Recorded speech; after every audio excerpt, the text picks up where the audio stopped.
pupunta tayo ng Antipolo Church at medyo matagal-tagal na tayong hindi nakapagsimba, no? So manalangin tayo ulit sa Panginoon at magpasalamat sa mga blessing na binigay niya sa atin sa araw-araw. At siguro ito na yung panahon na baguhin natin yung lifestyle.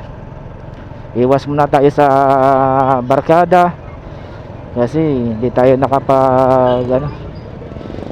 nakapag ipon-ipon, puro barkada tayo ng mga paps. Yan, dito na tayo sa proper Taytay Rizal ng mga paps. Yan. So tamang dahan-dahan na lang tayo dito sa mga pasyalan mga paps, dahil sa Taytay Rizal.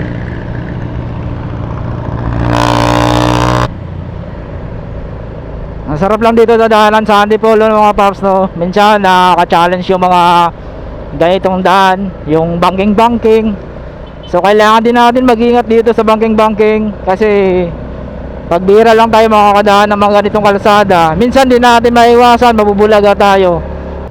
So nandito na tayo mga paps, pinayagan tayo ng guard na dito tayo dadaan. Dito tayo kasi pwede kang magpabilis ng motor dito. Ayun, oh. Di ba? Yan, pwede tayo magpabilis ng motor dito. Yan, sa mga magpabilis ng motor, dito lang tayo mga paps. Pwede tayo dito. Ha? Ay, dito ang kabila. Oo.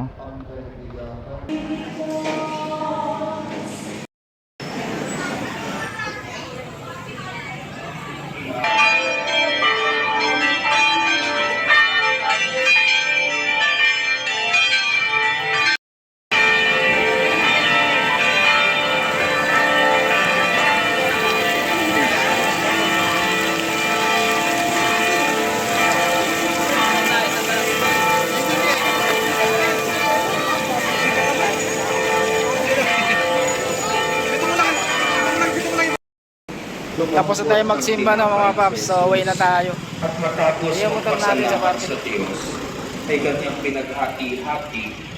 So katapos lang natin ng magsimba sa Antipolo Church na mga paps, so pauwi na tayo. At medyo maambon-ambon na rin. So hanggang dito ko na lang tatapusin mga paps yung aking vlog dito sa Antipolo Church. So hanggang sa muli, ako'y magpapaalam sa inyo mga paps. At ingat kayo palagi sa araw-araw na ating paglalakbay.